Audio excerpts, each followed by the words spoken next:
ಸ್ನೇಹಿತರೆ ನಮಸ್ಕಾರ. ಜಿಎಸ್ಟಿನೇ ಕಟ್ಟದೇನೆ GST registration ಸಹ ಮಾಡದೆ ಕೆಲವು ಕಡೆ ಬಿಸ್ನೆಸ್ ಮಾಡ್ಬೋದಾ, ಸಂಪಾದನೆ ಮಾಡ್ಬೋದಾ?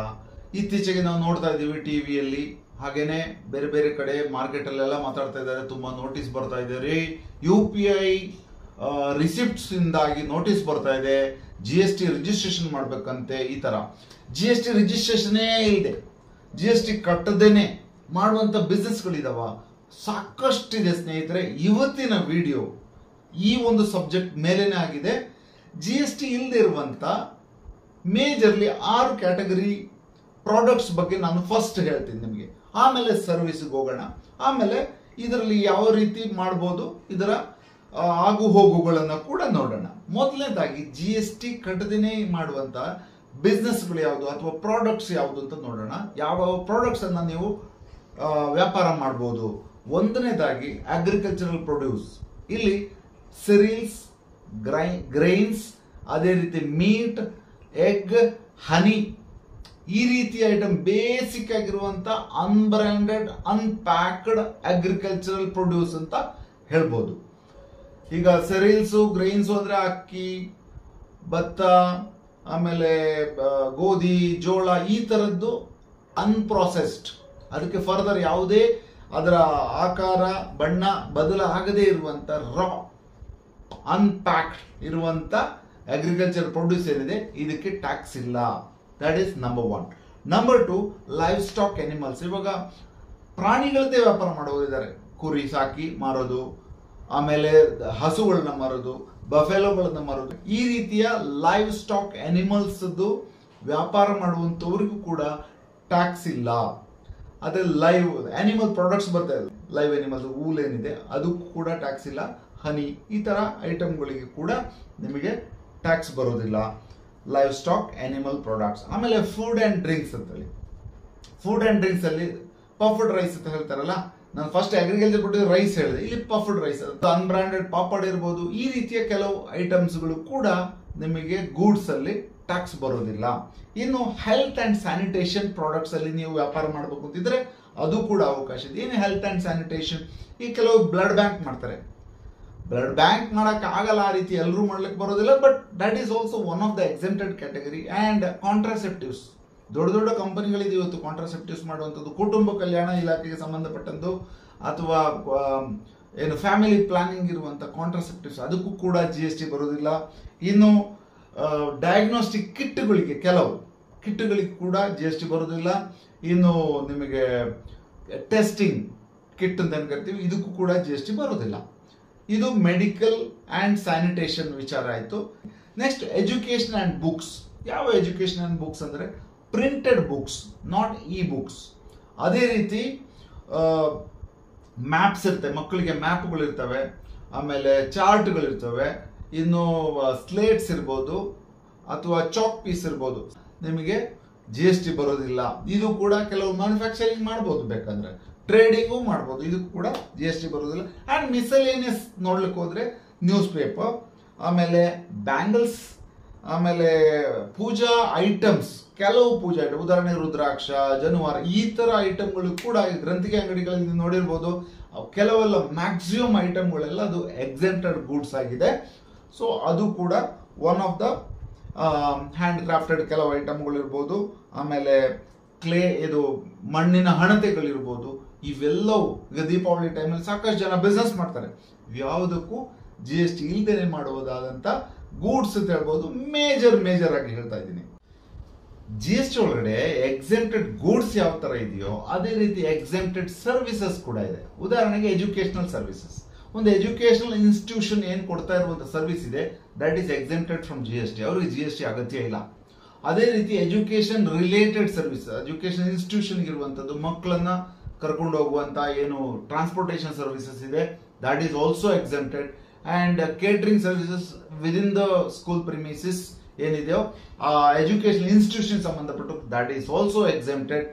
ಇನ್ನು ಹೆಲ್ತ್ ಕೇರ್ ಸರ್ವಿಸಸ್, ಉದಾಹರಣೆಗೆ ಡಾಕ್ಟರ್ ಕನ್ಸಲ್ಟೇಷನ್, ನಾನು ಗೂಡ್ಸ್ ಬಗ್ಗೆ ಆಗ್ಲೇ ಹೇಳಿದೆ, ಡಾಕ್ಟರ್ ಕನ್ಸಲ್ಟೇಷನ್ ಇರ್ಬೋದು, ಅದೇ ರೀತಿ ಒಂದು ಹಾಸ್ಪಿಟಲ್ ಸರ್ವಿಸಸ್ ಇರ್ಬೋದು, ಇವು ಕೂಡ not coming under GST, it is exempted service ಅಂತ ಹೇಳ್ಬೋದು. ಅಗ್ರಿಕಲ್ಚರ್ ಸರ್ವಿಸಸ್ ಅಲ್ಲಿ ಹಾರ್ವೆಸ್ಟಿಂಗ್, ಅದೇ ರೀತಿ ಕಲ್ಟಿವೇಶನ್ ಮುಂತಾದ ಸರ್ವಿಸ್ಗಳಿಗೆ ಕೂಡ ನಿಮಗೆ GST ಬರೋದಿಲ್ಲ. ನೆಕ್ಸ್ಟ್ ಒಂದು ರಿಲಿಜಿಯಸ್ ಸರ್ವಿಸಸ್, ನೀವು ಮನೆಯಲ್ಲಿ ಹೋಮ ಹವನ ಎಲ್ಲ ಮಾಡಿಸ್ತಾ ಇದ್ದಾರೆ, ಏನು ಪೂಜಾರಪ್ಪ ಇದ್ದಾರೆ, ಅವರಿಗೆ GST ಬರೋದಿಲ್ಲ. Religious services are exempted under GST. ನಮ್ಮ GST ಲಾದಲ್ಲೇ ಹೇಳಿದೆ ರಿಲಿಜಿಯಸ್ ಸರ್ವಿಸ್. ಅದೇ ರೀತಿ ರಿಲಿಜಿಯಸ್ ಮಂಟಪಗಳಲ್ಲಿ ಅಥವಾ ರಿಲಿಜಿಯಸ್ ದೇವಸ್ಥಾನಗಳಲ್ಲಿ ಏನು ರೆಂಟ್ಗೆ ಕೊಡ್ತಾರೆ ಅದು ಕೂಡ to some extent it is also exempt, ಅಲ್ಲಿ ಕೂಡ ಎಕ್ಸೆಂಪ್ಷನ್ ಇದೆ. ನೆಕ್ಸ್ಟ್ ಬಂದು ಚಾರಿಟೇಬಲ್ ಇನ್ಸ್ಟಿಟ್ಯೂಷನ್, ಈಗ ಟ್ರಸ್ಟ್ ಮುಖಾಂತರ ಮಾಡ್ತಾ ಇರುವಂತಹ ಚಾರಿಟೇಬಲ್ ಸರ್ವಿಸಸ್ಗೆ GST ಬರೋದಿಲ್ಲ.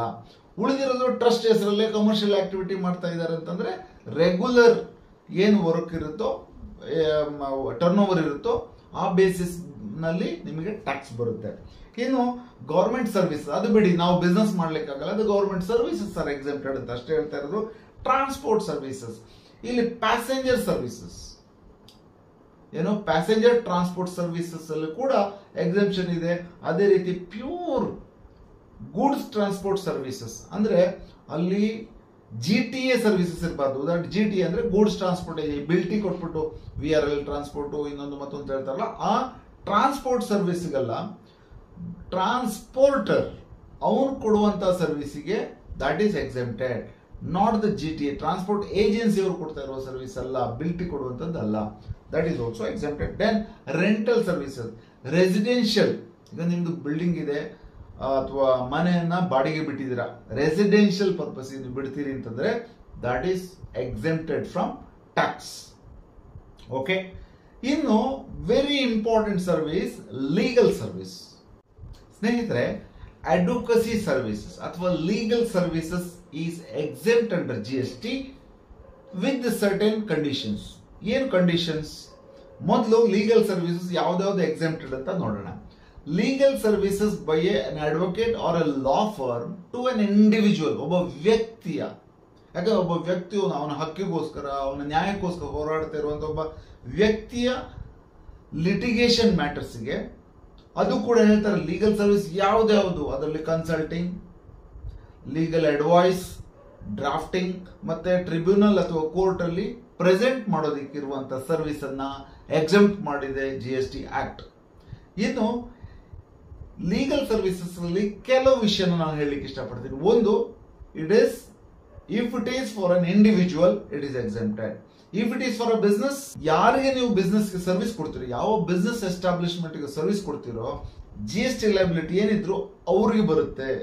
ಅಲ್ಲಿ ರಿವರ್ಸ್ ಚಾರ್ಜ್ ಮೆಕ್ಯಾನಿಸಮ್ ಅಂತ ಹೇಳೋ ಒಂದು ಕಾನ್ಸೆಪ್ಟ್ ಅಲ್ಲಿ ಅಡ್ವೊಕೇಟ್ ಗೆ ಫೀಸ್ ಕೊಡುವಂತದ್ದು GST ಅವ್ರು ಕಟ್ತಾರೆ, ಅಡ್ವೊಕೇಟ್ ಕಟ್ಟಬೇಕಾಗಿಲ್ಲ. ಅಡ್ವೊಕೇಟ್ ರಿಜಿಸ್ಟ್ರೇಷನ್ ಕೂಡ ಮಾಡಬೇಕಾಗಿಲ್ಲ GST ಅಂಡರ್ ಅಲ್ಲಿ. ಅವರು ರಿವರ್ಸ್ ಚಾರ್ಜ್ ಮೆಕ್ಯಾನಿಸಮ್ ಅಲ್ಲಿ ಕಟ್ಕೊಂಡು ಅದರ ಇನ್ಪುಟ್ ಟ್ಯಾಕ್ಸ್ ಏನಿದೆ ಆ ಬಿಸ್ನೆಸ್ ಎಸ್ಟಾಬ್ಲಿಷ್ಮೆಂಟ್ ಅವರು ತಗೋಬಹುದು. ಇದು ಸೆಕೆಂಡ್ ಕಾನ್ಸೆಪ್ಟ್. ಒಂದು, ಇಂಡಿವಿಜುವಲ್ ಗೆ ಟ್ಯಾಕ್ಸ್ ಬರೋದಿಲ್ಲ, ರಿಜಿಸ್ಟ್ರೇಷನ್ ಮಾಡ್ಕೊಳ್ಬೇಕಾಗಿಲ್ಲ. ಎರಡನೇದು, ಬಿಸ್ನೆಸ್ ಎಸ್ಟಾಬ್ಲಿಷ್ಮೆಂಟ್ ಗೆ ಸರ್ವಿಸ್ ಕೊಟ್ಟಾಗ, ಲೀಗಲ್ ಸರ್ವಿಸಸ್ ಅಡ್ವೈಸಸ್ ಕೊಟ್ಟಾಗ ಅವರೇ ರಿವರ್ಸ್ ಚಾರ್ಜ್ ಮೆಕ್ಯಾನಿಸಮ್ ಅಲ್ಲಿ ಕಟ್ಕೊಂತಾರೆ. ಅಂಡ್ ಥರ್ಡ್ ಒನ್ ಇಸ್, ಒಬ್ಬ ಅಡ್ವೊಕೇಟ್ ಆಗಿ ಅವರು ಇತರೆ ಸರ್ವಿಸಸ್ ಕೊಟ್ಟಾಗ, ಉದಾಹರಣೆಗೆ ಒಂದು ರಿಜಿಸ್ಟ್ರೇಷನ್ ಸರ್ವಿಸಸ್ ಕೊಟ್ರು, ಮ್ಯಾರೇಜ್ ರಿಜಿಸ್ಟ್ರೇಷನ್ ಮಾಡಿಕೊಟ್ರು, ಈ ತರದ ಕೆಲವು ಎಕ್ಸ್ಟ್ರಾ ಸರ್ವಿಸಸ್ ಕೊಟ್ರು ಅನ್ಕೊಳ್ಳಿ. ಪ್ಯೂರ್ ಲೀಗಲ್ ಸರ್ವಿಸ್ ಅಲ್ದೇನೆ ಕೊಡುವಂತ ಕೆಲವು ಸರ್ವಿಸಸ್ ಇರುತ್ತೆ. For example, accounting and taxation services separate ಆಗಿ ಮಾಡ್ತಾರೆ ಅಂತ ಅನ್ಕೊಳ್ಳೋಣ. ಅದು ಮಾಡಿದಾಗ ಆ ಪೋರ್ಷನ್ಗೆ ಮಾತ್ರ when it crosses 20 lakhs as a service provider, ಅವಾಗ ನೀವು GST ರಿಜಿಸ್ಟ್ರೇಷನ್ ತಗೊಳ್ಬೇಕಾಗುತ್ತೆ. Otherwise as an advocate, if you are serving to an individual, there won't be any GST registration as well as liability. One more, when you are giving services to a corporate or business establishment, then RCM basis ಅಲ್ಲಿ ಬರುತ್ತೆ. Mixed services ಇದ್ದಾಗ 20 lakhs turn over cross ಆಗ್ತಾ ಇದ್ದಂಗೆ ನೀವು registration ಮಾಡ್ಕೋಬೇಕಾಗುತ್ತೆ. Mixed services ಅಂದ್ರೆ ಇದೆ legal services plus corporate taxation ಅಥವಾ any other services you are giving, ಅವಾಗ ನೀವು 20 lakhs ಕ್ರಾಸ್ ಆಗ್ತಾ ಇದ್ದಂಗೆ ನೀವು GST ರಿಜಿಸ್ಟ್ರೇಷನ್ ತಗೊಳ್ಬೇಕಾಗುತ್ತೆ. But these exempted services are not taxable under GST. ಇವಿಷ್ಟು ಲೀಗಲ್ ಸರ್ವಿಸಸ್ ಬಗ್ಗೆ. ಬಟ್ ಈ ಸರ್ವಿಸ್ ಮಾಡ್ಬೇಕು ಎಲ್ಲರೂ ಮಾಡ್ಲಿಕ್ಕೆ ಆಗಲ್ಲ. ಒಬ್ಬ advocate, practising advocate, bar council membership ಇರುವಂತವ್ರು ಮಾತ್ರ ಮಾಡ್ಲಿಕ್ಕೆ ಆಗೋದು. ಇದು ಎಕ್ಸೆಂಪ್ಟೆಡ್ ಸರ್ವಿಸ್ ಅಂತ ಹೇಳ್ಬಿಟ್ಟು ಎಲ್ಲರೂ ಮಾಡ್ಲಿಕ್ಕೆ ಆಗಲ್ಲ. ಇನ್ನ ಒಂದು ಸರ್ವಿಸಸ್ ಬಗ್ಗೆ ನಾನು ಹೇಳ್ತೀನಿ. Pure labour services for house construction ಅಂತ ಕರಿತೀವಿ. That is also exempted. ಒಂದು ಮನೆ ಕಟ್ಸೋದಿಕ್ಕೆ ಒಬ್ರು ನೀವು ಪ್ಯೂರ್ ಲೇಬರ್ ಸಪ್ಲೈ ಯಾರು ಸಪ್ಲೈ ಮಾಡ್ತಾ ಇದ್ದಾರೆ ಅಂತ ಅಂದ್ಕೊಳ್ಳಿ. ಅವರು ಪ್ಯೂರ್ ಲೇಬರ್ ಅಂದ್ರೆ ಏನು, ಅಲ್ಲಿ ಮೆಟೀರಿಯಲ್ಸ್ ಅಥವಾ ಇನ್ಯಾವುದೇ ಐಟಮ್ ಅನ್ನು ಅವ್ರು ಕೊಡ್ತಾ ಇಲ್ಲ, ಬರೀ ಲೇಬರ್ ಸಪ್ಲೈ ಮಾಡ್ತಾ ಇದ್ರೆ ದಟ್ ಈಸ್ ಎಕ್ಸೆಂಪ್ಟೆಡ್. ಬಟ್ ಅಲ್ಲಿ ಕಂಡೀಷನ್ ಏನಪ್ಪಾ ಅಂತಂದ್ರೆ ಆ ಮನೆ ಸಿಂಗಲ್ ಯೂನಿಟ್ ರೆಸಿಡೆನ್ಷಿಯಲ್ ಡ್ವೆಲ್ಲಿಂಗ್ ಆಗಿರ್ಬೇಕು. ಒಂದು ಮನೆ ವಾಸಕ್ಕಿರುವಂತ ಮನೆ ಆಗಿರ್ಬೋದು. ಅದು ದೊಡ್ಡ ಅಪಾರ್ಟ್ಮೆಂಟ್ ಆಗಿರ್ಬಾರ್ದು, ರಿಯಲ್ ಎಸ್ಟೇಟ್ ಪ್ರಾಜೆಕ್ಟ್ ಆಗಿರಬಾರ್ದು. ಒಂದು ಸಿಂಗಲ್ ಯೂನಿಟ್ ಮನೆಗೆ ಓನ್ಲಿ ಲೇಬರ್ ಸಪ್ಲೈ ಮಾಡ್ತಾ ಇದ್ದಾರೆ, ದಟ್ ಈಸ್ ಎಕ್ಸೆಂಪ್ಟೆಡ್ ಅಂತ ಹೇಳಿ GST ಆಕ್ಟ್ ಹೇಳ್ತಾ ಇದೆ. So not part of any real estate project. These are all the major services coming under GST which are exempt from registration also. Most of them are non-payable under GST. ಒಟ್ಟಾರೆಯಾಗಿ ಹೇಳೋದಿದ್ರೆ ಬರೀ GST ಇದೆ ಅನ್ನೋ ಕಾರಣಕ್ಕೋಸ್ಕರ business ಮಾಡದಿರೋದು ಅಥವಾ ಜಾಸ್ತಿ business ಮಾಡದಿರೋದು ಅಥವಾ business registration ಮಾಡಬೇಕಲ್ಲಪ್ಪ, ಅದು compliance ಮಾಡಬೇಕಲ್ಲಪ್ಪ, ಅದನ್ನು ಟ್ಯಾಕ್ಸ್ ಫೈಲಿಂಗ್ ಮಾಡಬೇಕಲ್ಲ ಅಂತೇಳಿ ಯಾವುದೇ ರೀತಿಯ ಒಂದು ಜಾಸ್ತಿ ಟೆನ್ಷನ್ ತಗೊಳ್ಳದೇನೆ ನೀವು ಬಿಸ್ನೆಸ್ ಮಾಡಬಹುದಾದಂತ ಹಲವಾರು ಗೂಡ್ಸ್, ಸರಕು ಅಥವಾ ಸೇವೆಯನ್ನ ನೀವು ಅದರಲ್ಲಿ ತೊಡಗಿಸ್ಕೊಂಡು ಬಿಸ್ನೆಸ್ ಮಾಡಬಹುದು. ಆಮೇಲೆ ಇದನ್ನ ನೀವು ಈ ವಿಡಿಯೋನ ನಿಮ್ಮ ಗೊತ್ತಿರುವಂತವರಿಗೆ ದಯವಿಟ್ಟು ಶೇರ್ ಮಾಡಿ. ಯಾಕಂತಂದ್ರೆ ಎಷ್ಟೋ ಜನ GST ಅಂದ ಕೂಡಲೇ ಏನೋ ಒಂದು ಭಯದ ವಾತಾವರಣ. ಇತ್ತೀಚೆಗೆ ನೋಟಿಸ್ಗಳು, UPI ಪೇಮೆಂಟ್ಸ್ ಇದೆಲ್ಲ ನೋಡಿದಾಗ ಒಂದು ಭಯದ ವಾತಾವರಣ ಇದೆ. ನಮ್ಮ ಸ್ನೇಹಿತರದೊಂದು ಎಕ್ಸಾಂಪಲ್ ಕೊಡ್ತೀನಿ. ಅವರು ಸುಮಾರು 7 crore ಟರ್ನ್ ಓವರ್ ಮಾಡ್ತಾರೆ. 7 crore ಟರ್ನ್ ಓವರ್ ಅಲ್ಲಿ ಯಾವ್ದಾವ್ದು ಬಿಸ್ನೆಸ್ ಮಾಡ್ತಾರೆ ಅಂತ ಹೇಳ್ತೀನಿ. ಒಂದು ರೈಸ್ ಹಸ್ಕ್ ಅಂತ ಕರೀತಾರೆ, ಏನು ಭತ್ತದ ಹೊಟ್ಟು, ಅದು ಟ್ಯಾಕ್ಸ್ ಇಲ್ಲ. ಕಟ್ಟಿಗೆ ಕಾಡಿಂದ ತಗೊಂಡ್ಬರ್ತಾರೆ, ಮಾರ್ತಾರೆ. ಕಟ್ಟಿಗೆ ಈ ಚಿಕನ್ ಪೌಲ್ಟ್ರಿ ಫಾರ್ಮ್ಗಳಿಗೆ ಅದಕ್ಕೂ ಟ್ಯಾಕ್ಸ್ ಇಲ್ಲ. ಆಮೇಲೆ ಕೋಕೋನಟ್ ಗ್ರೇಟ್ ಅಂತ ಕರೀತಾರೆ, ಏನು ಚಿಪ್ಪು, ತೆಂಗಿನ ಚಿಪ್ಪು, ಅದಕ್ಕೂ ಕೂಡ ಟ್ಯಾಕ್ಸ್ ಇಲ್ಲ. ಅದೇ ರೀತಿ ಮೊಟ್ಟೆ ವ್ಯಾಪಾರ ಮಾಡ್ತಾರೆ, ಸಾಕಷ್ಟು ಮೊಟ್ಟೆ ಬಿಸ್ನೆಸ್ ಮಾಡ್ತಾರೆ. ಯಾವ ಚಿಕನ್ ಫ್ಯಾಕ್ಟ್ರಿಗೆ ಇವರು ಸಪ್ಲೈ ಮಾಡ್ತಾರೆ ಇವನ್ನೆಲ್ಲ, ಕಟ್ಟಿಗೆ ಇವನ್ನೆಲ್ಲ ಅವ್ರ ಹತ್ರನೇ ಮೊಟ್ಟೆ ತಗೊಂಡ್ಬಂದು ತಿರ್ಗಾ ಮಾರ್ತಾರೆ. ಓಕೆ, ಇಷ್ಟು ಬಿಸ್ನೆಸ್ ಮಾಡಿಕೊಂಡು ಅವರು GST ರಿಜಿಸ್ಟ್ರೇಷನ್ ಇದೆ. ಯಾಕಂದ್ರೆ ಒಂದೇ ಒಂದು ಐಟಮ್ ಅವ್ರದ್ರಲ್ಲಿ ಟ್ಯಾಕ್ಸಬಲ್ ಇದೆ, ಅದು ಸುಣ್ಣ, ಲೈಮ್ ಸ್ಟೋನ್ ಪೌಡರ್ ಅಂತೇಳಿ. ಈ ಸುಣ್ಣಕ್ಕೋಸ್ಕರ ರಿಜಿಸ್ಟ್ರೇಷನ್ ಇಟ್ಕೊಂಡಿದೆ. ಬಟ್ ಟ್ಯಾಕ್ಸ್ ಕಟ್ತಾ ಇರೋದು ಬರೀ ಸುಣ್ಣಕ್ಕೆ ಮಾತ್ರ, ಬೇರೆ ಯಾವುದೇ ಐಟಮ್ಗೆ ಅವರು ಟ್ಯಾಕ್ಸ್ ಕಟ್ತಾ ಇಲ್ಲ. 7 crore ಟರ್ನ್ ಓವರ್ ಮಾಡ್ತಾ ಇದ್ದಾರೆ. So that's all for the day. ಈ ವಿಡಿಯೋ ನಿಮ್ಗೆ ಇಷ್ಟ ಆದ ಅಂದ್ರೆ ನಿಮ್ಮ ಒಬ್ಬ ಆಸ್ಪೈರಿಂಗ್ ಬಿಸ್ನೆಸ್ ಮಾಡ್ಬೇಕು ಅಂತ ಇರೋರಿಗೆ ಇದನ್ನ ಶೇರ್ ಮಾಡಿ. ಚಿಕ್ಕ ವ್ಯಾಪಾರ ಶುರು ಮಾಡೋರಿಗೆ ಶೇರ್ ಮಾಡಿ, ಈ ವಿಡಿಯೋನ ಲೈಕ್ ಮಾಡಿ, ಕಮೆಂಟ್ ಮಾಡಿ ನಿಮ್ಮ ಅಭಿಪ್ರಾಯ. ಇನ್ನೂ ಸಾಕಷ್ಟು ಎಕ್ಸೆಂಪ್ಟೆಡ್ ಗೂಡ್ಸ್ ಆ್ಯಂಡ್ ಸರ್ವಿಸಸ್ ಇರ್ಬೋದು, ಅವ ಬಗ್ಗೆ ನಾನು ಹೇಳಿಲ್ಲ, ನೀವು ಕಮೆಂಟ್ ಮುಖಾಂತರ ತಿಳಿಸಿ. ಅದೇ ರೀತಿ ನನ್ನ ಚಾನೆಲ್ನ ಸಬ್ಸ್ಕ್ರೈಬ್ ಮಾಡಿ ಅಂತ ಹೇಳ್ತಾ ಈ ವಿಡಿಯೋನ ಮುಗಿಸ್ತಾ ಇದ್ದೀನಿ. Thank you.